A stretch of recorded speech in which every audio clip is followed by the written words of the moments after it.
Hello friends, welcome back to English with Asha ma'am. आज आपके लिए मैं एक स्टोरी लेकर आई हूँ। इसकी हेडिंग है लेसन्स लर्नड। लेसन्स का मतलब होता है सबक या पाठ, और लर्नड मीन्स सीखे गए। लेसन्स लर्नड, सीखे गए सबक।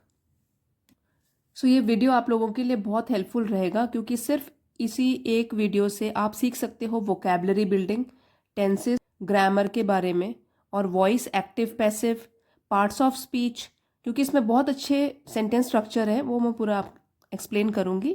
देन ट्रांसलेशन तो हम करेंगे ही, प्रोनाउंसिएशन भी इम्प्रूव होगा और रीडिंग की प्रैक्टिस होगी।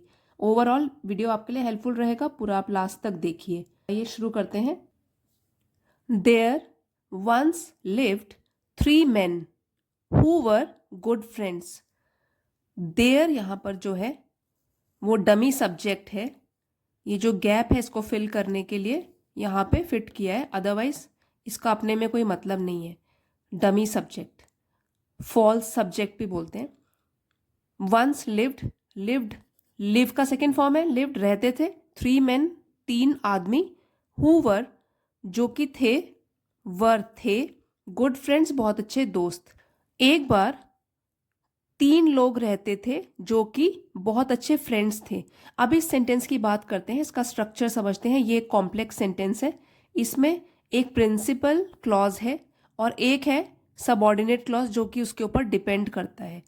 कॉम्प्लेक्स सेंटेंस की पहचान ही ये होती है, उसमें एक होता है प्रिंसिपल क्लॉज और एक होता है सबऑर्डिनेट क्लॉज। यहाँ पर देखिए, there once lived three men. अगर हम सिर्फ इतना ही पढ़ें तो इसकी अपने आप में एक सेंस बन रही है कि तीन लोग रहते थे एक बार। और हु वर गुड फ्रेंड्स, इसकी सेंस नहीं बन रही, तो ये वाला जो क्लॉज है वो इसके ऊपर डिपेंडेंट है, इसको डिपेंडेंट क्लॉज कहते हैं। तो ये हो गया सेंटेंस हमारा कॉम्प्लेक्स। और ये जो है हु, ये कहलाता है रिलेटिव प्रोनाउन। तीन लोग, जो कि, तो ये प्रोनाउन तो है, कौन सा प्रोनाउन है, कैटेगरी क्या है इसकी, रिलेटिव प्रोनाउन। अब रिलेटिव प्रोनाउंस क्या होते हैं, जैसे हु, हुम, विच, दैट। और इसका यूज कैसे होता है कि एक फ्रेज को या क्लॉज को दूसरे क्लॉज के साथ जोड़ने में इनका यूज होता है। However they were very different in their thinking. However का मतलब होता है हालांकि। दे वर वेरी डिफरेंट, वो, ये लोग जो थे, तीन लोग, बहुत ही डिफरेंट थे, अलग अलग थे। In their thinking, thinking means सोच, सोचने का तरीका। डिफरेंट, अलग थे। तो देखिए जो डिफरेंट है यहाँ पे वो एडजेक्टिव है कि अलग थे, और डिफरेंट को डिस्क्राइब कर रहा है ये वाला वर्ड वेरी, ये एडवर्ब है। और जो एडवर्ब्स होते हैं वो और जानकारी देते हैं हमको, या तो वर्ब्स के बारे में, या एडजेक्टिव के बारे में, या दूसरे एडवर्ब्स के बारे में। तो यहाँ एडजेक्टिव के बारे में और कुछ बता रहा है कि वो बहुत डिफरेंट थे, बहुत अलग थे अपनी अपनी सोच में। और जो हालांकि है यहाँ, इसका यूज कब होता है, we use it to add comment to what has been said. जैसे कि हमने एक लाइन बोल दी, उसमें हमको कुछ और जोड़ना है, तो हम इस one was wise, he took action after careful thought. तो अब ये तीन दोस्तों के बारे में बताया गया है, उनमें से एक, वन वॉज वाइज मीन्स समझदार था। ही टुक एक्शन, टेक का सेकेंड फॉर्म है, लेता था। एक्शन, काम, कार्य करता था, काम शुरू करता था। आफ्टर केयरफुल थॉट, आफ्टर के बाद, केयरफुल मतलब बहुत ही सोच समझ कर, थॉट विचार कर, सोच विचार कर, अपने एक्शन शुरू करने से पहले बहुत सोच विचार करता था। Another was intelligent, intelligent means बुद्धिमान, जो दूसरा आदमी है वो बहुत बुद्धिमान था। He used his brains to come up with solutions to problems. Come up with, ये एक फ्रेज है, इसका मतलब है कि टू प्रोड्यूस समथिंग, या अपना सुझाव देना, और सॉल्यूशंस हो गया समाधान। तो ये जो था दूसरा आदमी जो बहुत बुद्धिमान था, ही यूज्ड हिज ब्रेन्स, वो अपने दिमाग का यूज करता था, to come up with solutions, समाधान या सुझाव देने के लिए, टू प्रॉब्लम, समस्याओं का समाधान देने के लिए, और अपने सुझाव नए नए ढूंढने के लिए वो अपने दिमाग का यूज करता था। The third person relied on fate. अब जो तीसरा आदमी उसके बारे में बताया गया है कि रिलाइड, ये रिलाय का सेकेंड फॉर्म है। रिलाइड, निर्भर करता था। रिलाय, RELY, तो रिलाय का सेकेंड फॉर्म है ये, relied on fate. Fate means किस्मत या भाग्य। तो तीसरा आदमी भाग्य पर निर्भर करता था, या उसका पूरा भरोसा अपने भाग्य पर ही था। He believed no one could stop things from happening. He, third आदमी की बात हो रही है, believed, believe का सेकेंड फॉर्म है, उसका मानना था, no one could, कोई भी नहीं, stop, रोक सकता है, things, चीज़ों को, from happening, घटित होने से। तो उसका मानना था कि चीज़ों को घटित होने से कोई भी नहीं रोक सकता है। ये जो सेंटेंस है ये भी सिंपल पास्ट में है, सब्जेक्ट के साथ वर्ब की सेकंड फॉर्म लगी है। यही पहचान होती है सिंपल पास्ट या पास्ट इंडेफिनिट टेंस की। All of them had houses on a river bank near which a dam was being built. All of them, तीनों आदमियों के, हैड हाउसेस, उनके घर थे, हैड यहाँ पे है थे, on a river bank, bank मतलब किनारा, रिवर का बैंक नदी का किनारा, नियर विच जिसके पास, नियर पास जिसके पास, अ डैम वॉज बींग बिल्ट एक बांध, डैम बांध, वॉज बींग बिल्ट बनाया जा रहा था।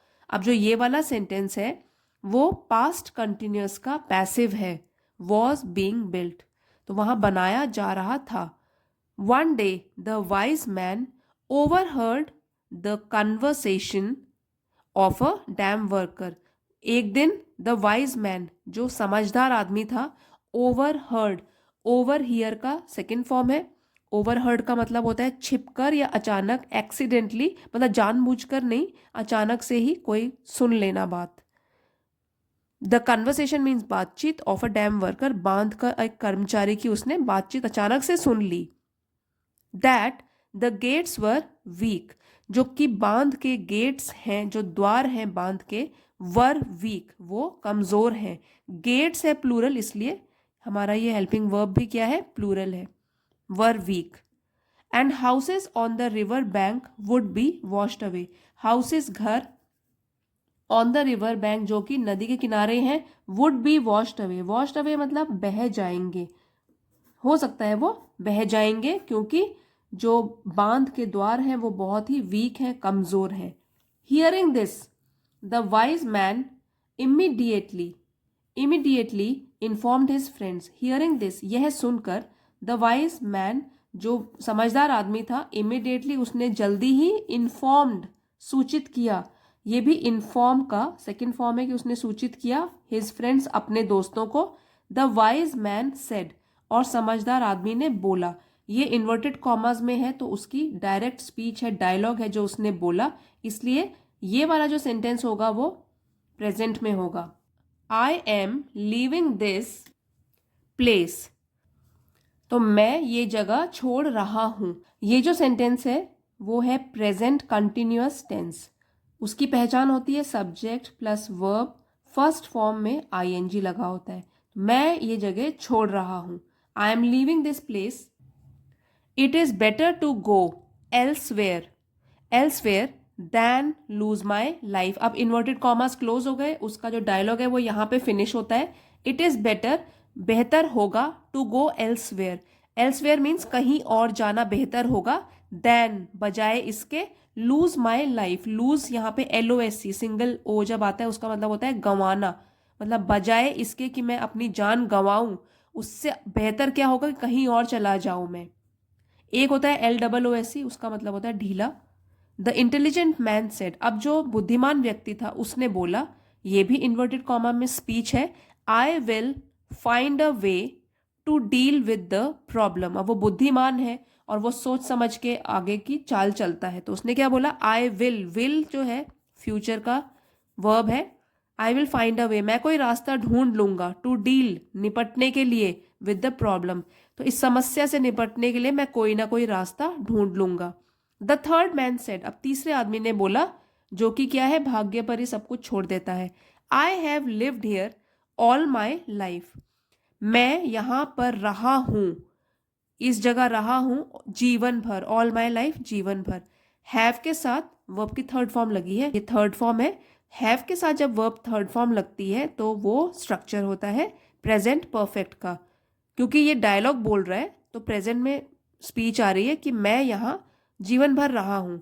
आई leave it all to fate, तो मैं इसको किस्मत पर छोड़ देता हूँ, सब कुछ, ऑल, सब कुछ मैं अपनी किस्मत पर छोड़ देता हूँ। The gates of the dam broke, अब जो बांध के द्वार थे, डैम के जो द्वार थे, ब्रोक, ब्रेक का सेकंड फॉर्म है, ब्रेक टूटना, ब्रोक टूट गए, बांध के जो द्वार थे वो टूट गए।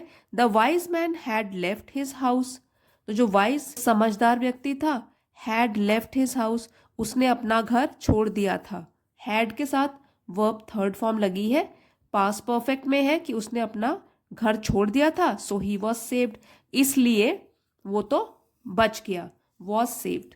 The intelligent man had removed all his belonging, so he had nothing to lose, अब जो दूसरा बुद्धिमान व्यक्ति था, हैड रिमूव्ड, ये भी जो है हैड के साथ वर्ब थर्ड फॉर्म है, उसने हटा दी थी, ऑल हिज बिलोंगिंग, बिलोंगिंग का मतलब होता है सामान, जो उसका है, जो भी उसका बिलोंग करता है, वो उसने सारा सामान हटा दिया था, तो क्या हुआ, so he had nothing to lose, तो उसके पास कुछ भी नहीं था, टू लूज खोने के लिए, उसके पास कुछ भी नहीं था। The man who believed in fate, अब जो थर्ड आदमी है, हु बिलीव्ड इन फेट, जिसको कि फेट अपनी किस्मत पर विश्वास था पूरा, remained hoping that the gates would not break, remain मतलब वो रहा, होपिंग आशा करते हुए, that the gates would not break कि जो बांध के द्वार हैं वुड नॉट ब्रेक, वो नहीं टूटेंगे। ही वॉज स्वेप्ट अवे, तो वो बह गया।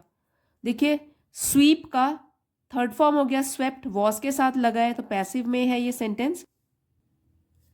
पास्ट इंडेफिनिट का पैसिव है कि ही वॉज स्वेप्ट अवे, वो वहां से बह गया दूर।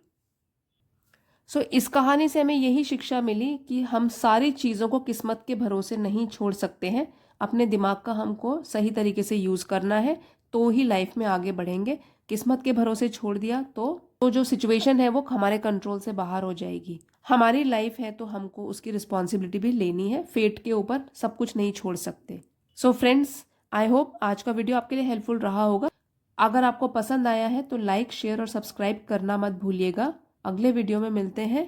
Thank you for watching.